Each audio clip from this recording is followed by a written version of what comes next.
Halloween, that time of year when ghosts, goblins, spooks and spirits thrill, chill, delight and cause fright. What better time of year than to discuss some of the fear surrounding ufology, and in particular, the fear of being abducted by aliens, Alienabductophobia. What is it? How and why does it manifest? And is it more of a rational fear than many might believe? Join myself and Neil here on Aliens Explored for our Halloween special as we brave this terrifying topic. And during this discussion, I refer to an experience I had myself. If you want to go back and listen to the episodes where I refer to that, the links are in the description below. Aliens Explored is a weekly podcast exploring famous and obscure cases of UFO sightings, alien abductions and other strange events from both a believing and a sceptical perspective, whilst keeping an open mind. I'm Stu Jackson, a professional actor and amateur ufologist with a particular interest in the crop circle phenomenon. I'll be debating that otherworldly visitations are real. The truth is out there. And I'm Neil Kelly. I'm a professional actor as well and used to work for the military as an intelligence analyst. I'll be arguing from a more doubtful point of view. I mean, it's all a bit far-fetched, isn't it?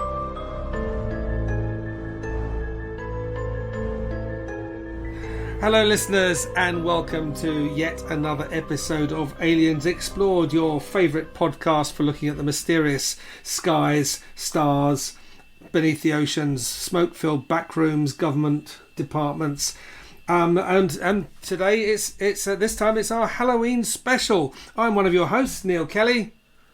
And I'm your other host, Spooky Stu Jackson. Spooky Stu. Well, I've got to think of something that goes with Central N. Utah Paranormal T-shirt, of course. You are, yeah. I'm wearing Halloween, or whereas I'm more sort of smart casual for a job interview I had today. So right, I was going to ask because your appearance. So our audio listeners will perhaps not appreciate this the same way, but that is a very funky shirt you're wearing. Thank you. It was a present from my stepdaughter, and one of my favourites. And obviously, autumn is drawing in, and very soon this will be put away for months on end. So wear it while you can. That's before all the the moths leaves are brown and the sky is grey. And the darker nights are closing in, and it's getting colder. Which begs the question: why have you taken your beard off? Well, as you know, I worked as Mr. Monopoly up until June this year. Mm-hmm. And then I took a break. I left to do a few other things. But now I'm in negotiations to return, at least on a part-time basis. It'll give me... I suspect it will become more and more full-time as we go on. But so I thought, well, I'll shave my beard off because Mr. Monopoly doesn't have a beard. And in fact, my own natural moustache isn't Hasbro approved. I have to go to work and stick on their Hasbro approved false Mr. Monopoly moustache. And actually, my wife didn't notice. And, she was out when I did it, and she came home, didn't say anything. And it was only sort of at bedtime. I said, did you notice I'd shaved my beard? And she said, oh, yeah. I thought there was something different about you, but I couldn't put my finger on it. So, obviously it doesn't make that much of an impact. So, yes, I could be returning. I mean, that's the thing as an actor, isn't it? You grow facial hair when in your downtime, so that people casting directors or producers have a choice. They can say, oh, great, well, can you just have a moustache, or can you have big sideburns or whatever? Actually, what I'm usually told is, get rid of it. Just clean shaven. And so here we are again. I'm clean shaven again. Yeah, I always leave it till the absolute last minute when I absolutely definitely have to take my beard off. Partly because, as you rightly say, I might go for an audition tomorrow that requires a beard, but mostly because I hate seeing myself without a beard. Yeah. Well, my headshots are I'm bearded, but of course I could go to any audition. They say, "Oh, you look different." I mean, I know that women have this quite a lot because they'll change their hairstyle and whatever. And you only change your headshots every few years. You're likely to change your hairstyle a bit more often than that. But of course, I then said, "Well, yeah, I've got my headshots with the beard, but I had to shave it off for another job." So it's always that risk.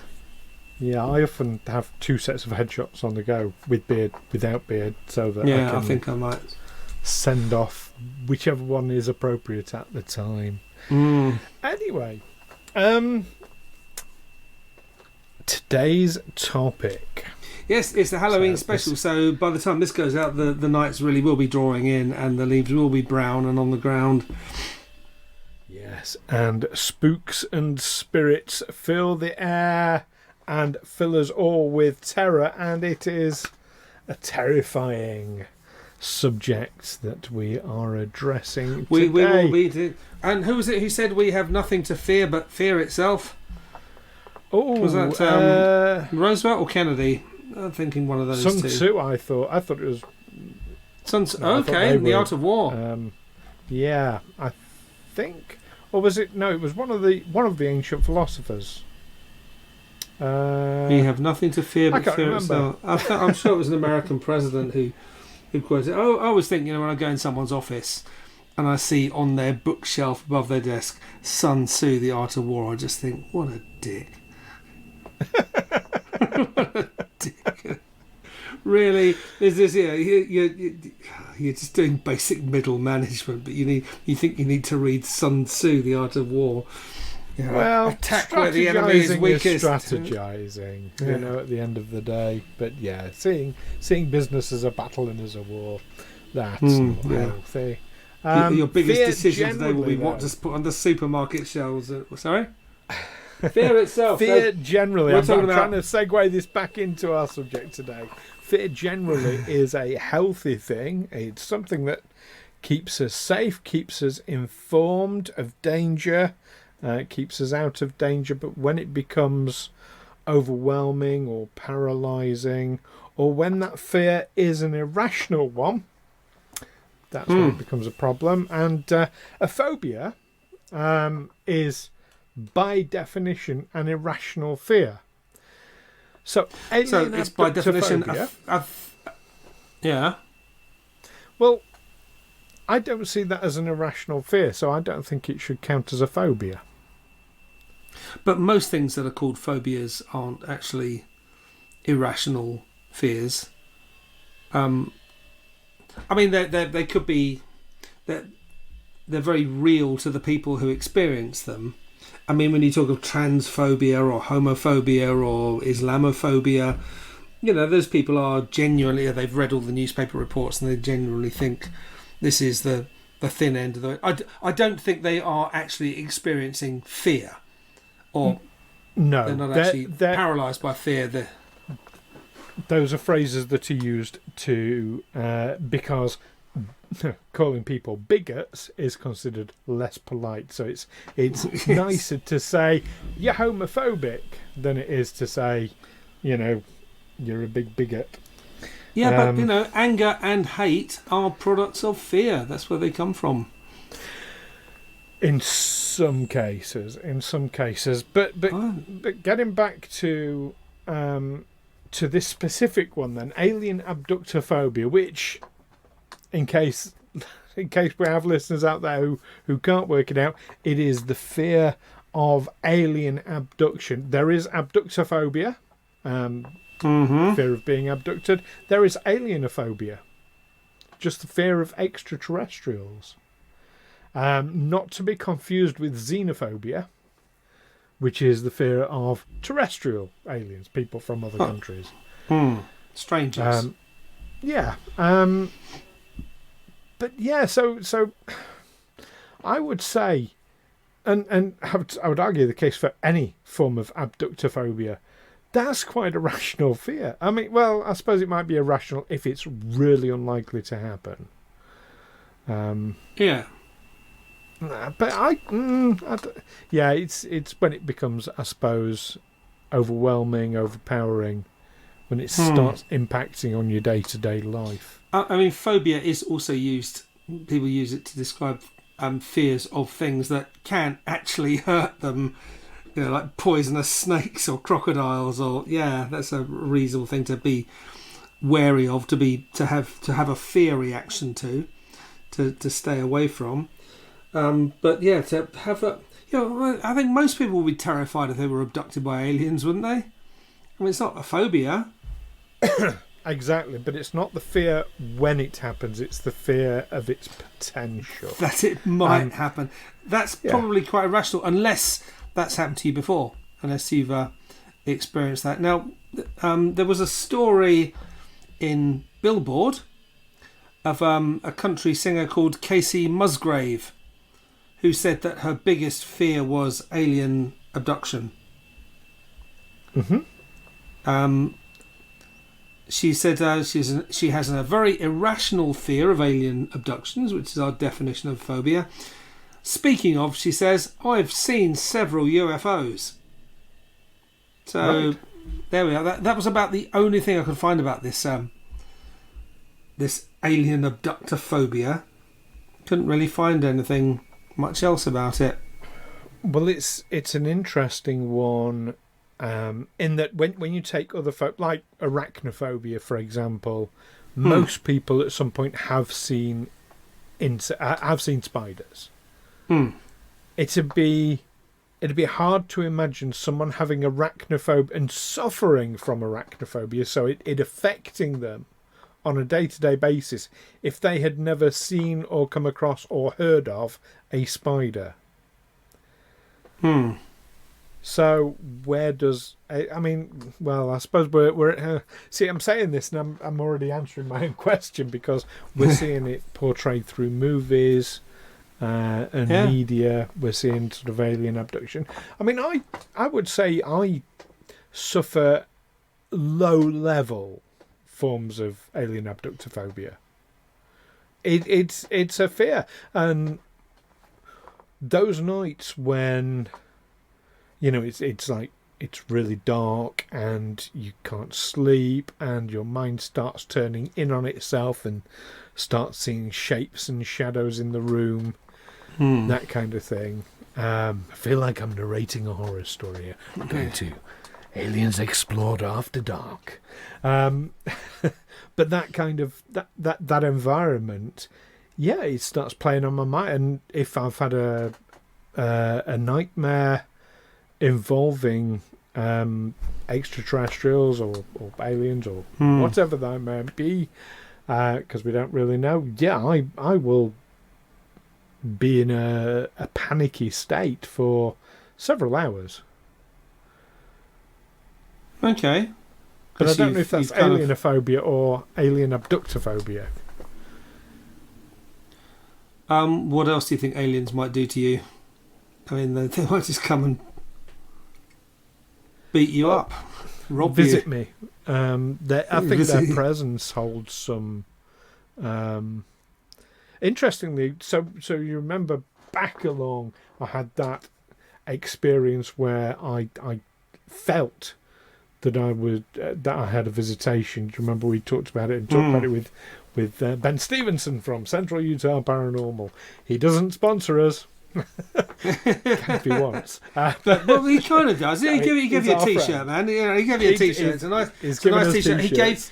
He gave me a hoodie as well for my birthday. So did give you a hoodie for your birthday. Thumbs up to Ben Stevenson and Central Utah Paranormal, who I happen to plug on this show. Central Utah Paranormal are our friends. That's definitely the case. So you remember when all that happened. I discussed it. I go to therapy once a week, and that came up, as you would probably imagine. And we were exploring kind of like why it was so unsettling to the extreme levels that it was. And we explored a lot of themes of sort of control or lack of control. Because if these beings are around us and we can't see them, we can't detect them, how can we mitigate against them? How can we protect ourselves? So, yeah, that's the sort of thing I discuss in therapy anyway. Okay. No, I don't normally discuss that sort of thing. But I mean, you're talking about a phobia or something that you can't actually see, but it might be there. It might be stood right behind you now. I mean, studies have been done of people who have experienced alien abductions, and they've looked at aspects like PTSD, which I know you've suffered from, suggestibility and dissociation related to alleged alien abductions. I'm reading from a report in Science Direct, and they compared a total of 19 individuals who'd reported memories of having been abducted by aliens, compared to a control group of 32 participants, and subjected them to a battery of tests to measure PTSD, suggestibility and dissociation. I don't think the results were very the differences were statistically significant only in suggestibility. okay. So dissociation might be involved in the clarification of some cases. Explanations alternative to psychosis for these testimonies are proposed. I mean, they talked about things like sleep paralysis, where you think you're awake and actually you're not, and you can't move because apparently when you go to sleep, your body does go into a kind of paralysed state, so that you don't thrash around because you're dreaming about something. Your body's kind of held in check. I've had that experience where I thought I was awake. This is the dullest dream you've ever heard. I was lying in bed, looking at the ceiling, thinking about things, and then my wife nudged me and said, "Turn over, you're snoring." And I said, "But I'm awake." And she said, "No, you're not. You're snoring." So I thought, this is the crappiest dream ever. I'm dreaming that I'm just in bed, awake, looking at the ceiling. That's my it's kind of dreams kiss Dharma with having it as dull and as practicable as possible. So yeah, I know the experience of thinking you're awake, or when you doze off in front of a movie and you start adding in weird things yourself, because you're actually you've kind of gone with one of their ideas and taken it into your dream world and developed it there, and then suddenly you wake up again and think, wait a minute, did that just happen? This thing I can't quite put words to, this weird thing. So yeah, there are aspects to do with sleep and dreams and sleep paralysis, PTSD. I found and they talked of recovered memory as well. People who under hypnosis have realised, in inverted commas, that they had been abducted by aliens. I want to talk about that, but before we do, I just want to sort of stick back on what you were saying there, because I found that really interesting, the association with PTSD, disassociation and suggestibility. It was those three things, wasn't it? Yes, yeah. So I'm comparing this to my own standpoint, my own experience, my own fears. And PTSD, yes, as you rightly identified, I do suffer from PTSD. I have done for 20 years now. And it varies between mild and severe depending on what's going on. But yes, so tick in that box, PTSD. Dissociation, absolutely, that is something I have experienced, not specifically to do with aliens or abductions or anything like that, but certainly with trauma-related events. I have a huge amount of dissociation. And how would that be? How would that manifest itself? It's so in my case, it manifests in two different ways. I've not noticed a pattern to cause one or the other, but either I simply won't remember events. I mean, I've got like huge chunks of memory just totally missing from my life. So there's that. like, you know, there'll be like a 7-year period, and I can remember maybe 3 things from it. You know, things of that nature. Or the other thing is, I can access the imagery, but it's like watching a movie. It's like it's happened to somebody else. I've got no connection with it whatsoever. So yeah, dissociation. I can certainly relate to that. Suggestibility. Now, my instinctive response is to say I'm not suggestible at all, as I would imagine most people would. But do you know what? The reality. I'm going to open myself up here to our listeners and to, well, I've opened myself up to you many times, Neil. You're my friend. But yeah, I'm happy to kind of go on public record with this and say that I would say, actually, emotionally, I'm very suggestive because I'm certainly very easily influenced emotionally. People can impact on my emotional state very, very easily. Okay.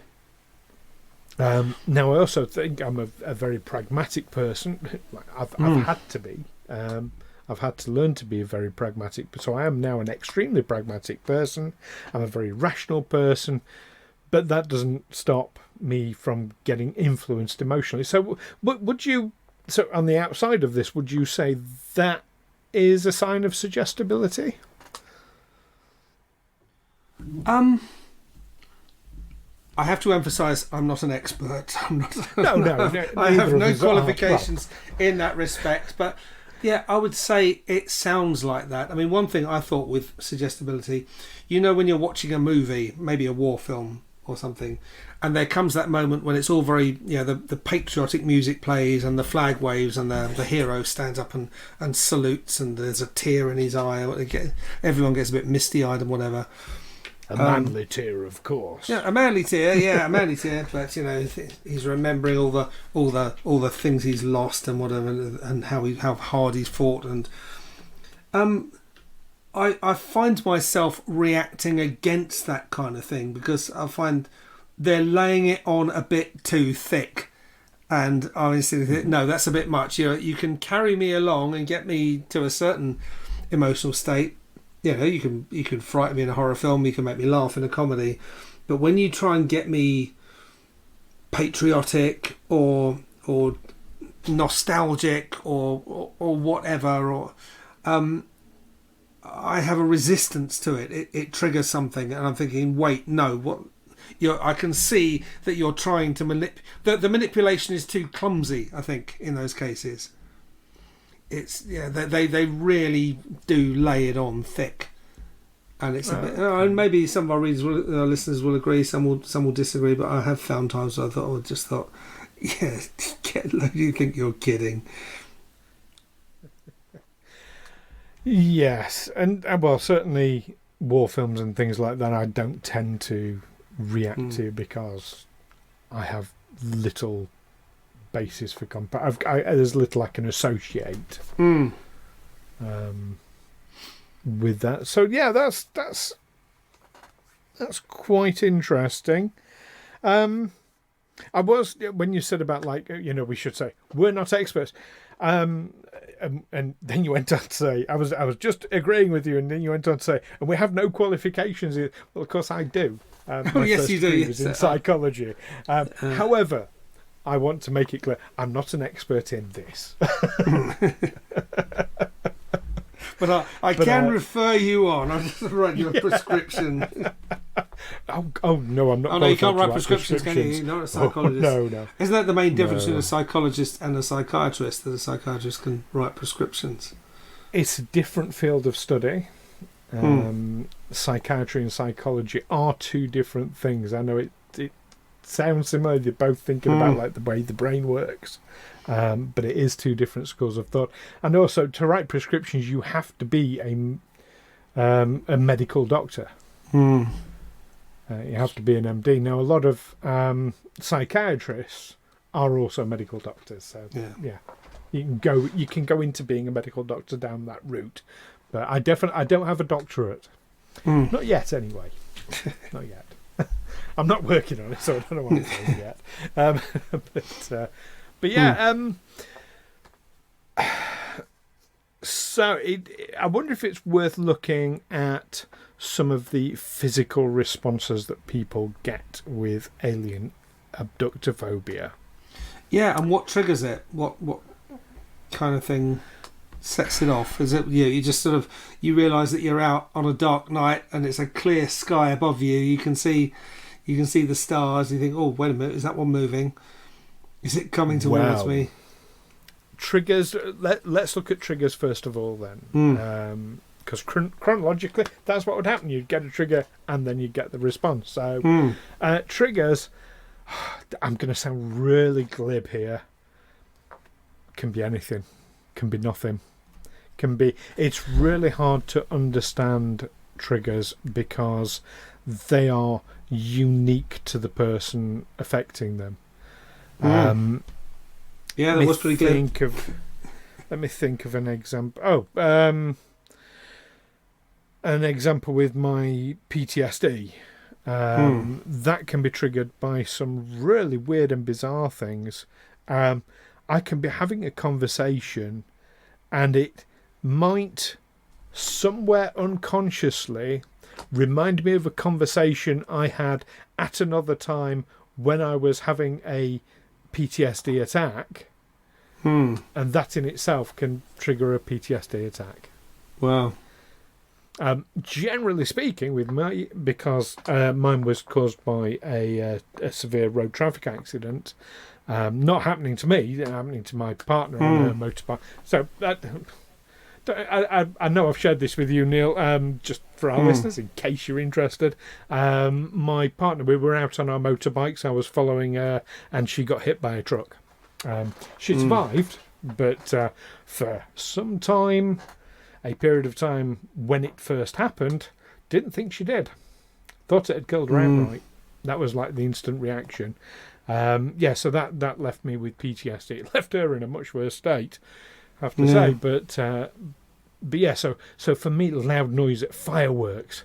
I hate fireworks, so we've got that coming up, haven't we? I hate fireworks. They always trigger me. Always. Around bonfire night, which is a time in the UK when we have lots of fireworks to celebrate a man who failed to blow up Parliament. We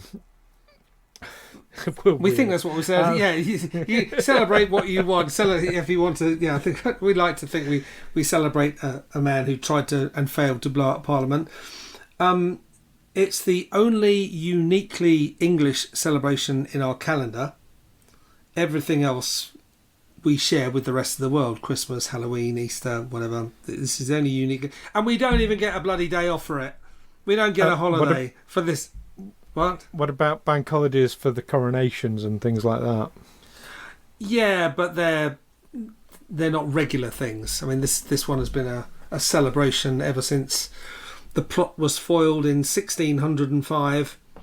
Of course, it was... Basically, it was an early 17th century terrorism scare and led to an anti-Catholic purge. One thing I found I was quite surprised at when I worked in the royal palaces, when you talk to people about, I would often meet children who'd never heard of Guy Fawkes, didn't know what bonfire night was, and they would always be Catholics. Right. Catholics. So interesting. Yeah. Interesting. I was about to say, bet they've heard a penny for the guy though. None of that, because they would again for our American listeners, but just to give context of what I've just said, penny for the guy. We would on bonfire night when we celebrate this event, children will build life-size effigies of this man Guy Fawkes, who is the guy who failed to blow up Parliament, and we would then burn those effigies. It's really barbaric, isn't it? Yeah, I mean, basically, you'd get some old clothes, stuff them with newspapers. Wearing masks is a thing. It doesn't seem to be so much anymore. We always used to have a mask, a pressed cardboard kind of Guy Fawkes mask. You'd stick one of those on as well. That would burn quite well. You'd sit him on the bonfire, and we would chant, "Guy, Guy, poke him in the eye, stick him on the bonfire, and there let him die." I never had that one. Didn't you? Six-year-old children were sort of dancing around singing that. In Lewes, in West Sussex, I mean, they're quite exclusive. They don't like strangers down there. It all gets a bit Wicker Man down there. But they will burn public figures in effigy. They often burn the Pope in effigy. But they will also burn whatever political figures have displeased them that year in effigy. So, it's not that uncommon, I guess. But yes, the penny for the guy thing. So once you've got your effigy, you would take, as a child, you would take it round your neighbours' houses, knocking on the door and say, "Penny for the guy." Yeah, or just on the street. I mean, you basically have it in your cart, on a trolley of some kind. You wheel it around, and basically you're begging for money to go and buy fireworks. Yes. Anyway, we've gone right off the point. We've gone right off it. Yeah. What I'm saying is, that's the trigger for me, is loud noises like fireworks. So triggers in general. It might be, yes, seeing a moving light in the sky could be a trigger for someone with alien abductophobia. It might be watching a movie with grey aliens in it. I'm always incredibly uncomfortable. So movies like Close Encounters of the Third Kind, seen at the spoiler alert for anyone who's not watched it. You see grey type aliens towards the end. That always freaks me out. The movie of the book Communion, that traumatized me as a kid. I know we've talked about it on one of our very, very early episodes of Aliens Explored, and had to watch it again. Oh, it was difficult. So in fact I talked about the trauma in that episode. That might be a trigger for someone, but it's so subjective, and triggers can be incredibly vicarious. It's really down to the individual. I mean, as a kid, I would watch Doctor Who. That was probably the earliest kind of horror that I would watch. And I was terrified of the Cybermen in particular. But yeah, that's all right. They're from another planet, but they're just monsters, and they kill you. They come in your room and kill you. So, is it necessarily a fear of alien abduction or an encounter with any other kind of worldly being? I mean, is this the same? Would people in times before we thought about outer space and visitors from other planets, would people have had the same fears about witches and hobgoblins and fairies, that kind of thing? I'm gonna put a question to you in response. When was it we didn't think about the vast universe and what else might be in it? I think for a long time people didn't really understand how vast the universe was. They would think of stars as just lights in the sky. I'm thinking it's this fear of aliens is people, creatures from other planets who come to attack us or colonise us. It started in the 20th century. That prior to that, it would have been more folklorish stuff: vampires, werewolves, fairies. Well, it is modern day folklore, and yes, those exact same things would have been ascribed to other, like you say, witches or fairies. Interesting one. The horseshoe. People say, "Oh yeah, you're putting a horseshoe above the door. That's for luck." Well, no, actually, it's because traditionally people believed that elves and fairies, kind of the same thing back then, were evil spirits that came to do you harm. But they were repelled by iron, and of course, in a little rural village, an old horseshoe is the easiest bit of iron you can get. Oh, because I remember there was this thing that comes from. You had to put it the right way up so that it was a U-shaped. Yeah. If it turned upside down, you've tipped all the luck out. They'd say all the luck falls out. Yeah. No, that's a more modern day interpretation of it. No, it was there to ward against evil spirits, because evil spirits were repelled by iron. That was what it was there for. So it's something deep in our psyche, this fear of something coming in from another world, another dimension, some creature emerging and carrying you off. I mean, I suppose certainly in Ireland, there was a great fear of fairy rings. I mean, they would tend to be old Iron Age forts, but they would take the shape of a fairy ring. People believe these to be fairy rings, and if someone had a particularly difficult baby, they could believe that that baby has been replaced, that the fairies have taken away your nice baby and replaced it with this changeling that just screams all day and all night and exhausts you and will grow up to be an evil person. And I think there was some kind of rite you had to do to, I think you had to do something pretty horrendous to the baby to get the fairies to reverse the swap. Often the way. Well, we're running over time, so we did say we'd talk about the physical response to alienabductophobia. So it can be, panic attacks are very, very common. Extreme anxiety. And panic attacks involve feelings of unreality, sweating, trembling, shortness of breath, palpitation, so your heart beating extremely fast and in an irregular pattern as well, sensation of butterflies in the stomach, nausea, dizziness, feeling faint, pins and needles even, dry mouth, hyperventilation, all this, it's quite an extreme physical response. Your body essentially goes into fight or flight mode. Okay, so am I thinking right in thinking it's you've gone into fight or flight mode, but you don't know which way to flee, and you don't know what to fight? That it's a kind of impotent kind of all your defences are triggered, but you don't know, you can't see the threat. It has no direction to be focused in. Yeah, you're absolutely right, and that in itself, that's kind of worse because you know you're reacting to something, but that thing is hidden from you, which is even more terrifying. Yeah. I'm happy to say I've never experienced that, and I'm not keen to not keen to either. I have, and indeed we've talked about it on this on this show when I had that experience that night. That's exactly what I was going through.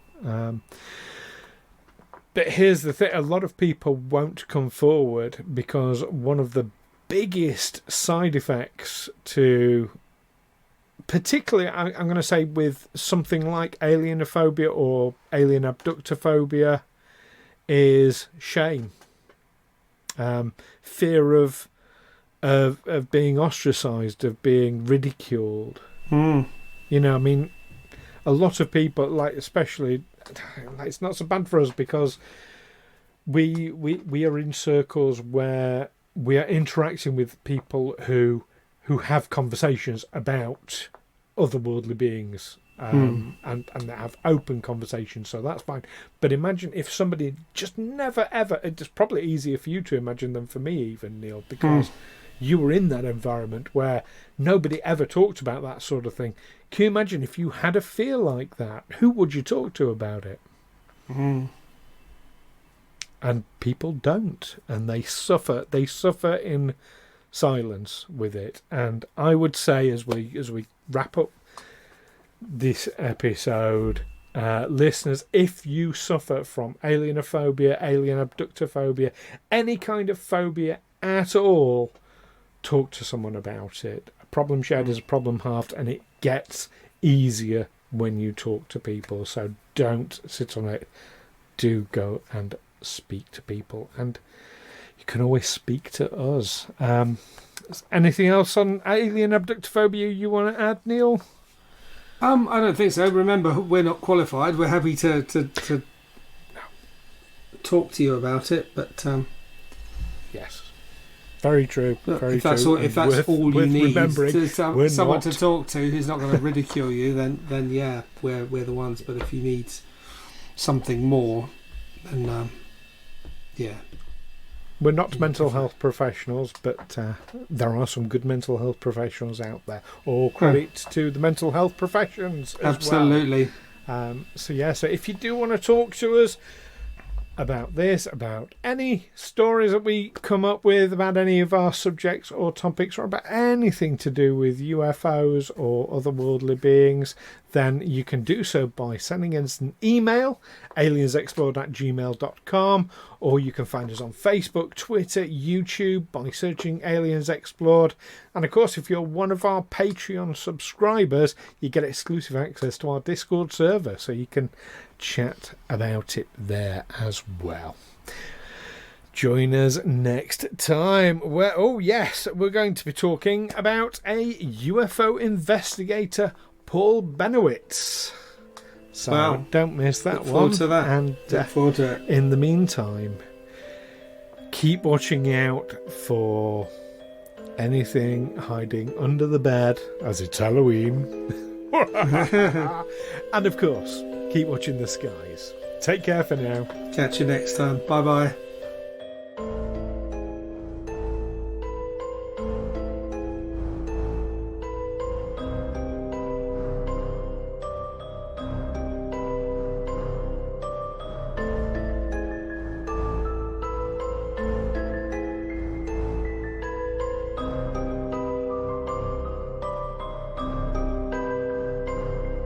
Aliens Explored is a Fegal Films production in association with Juicy Falls.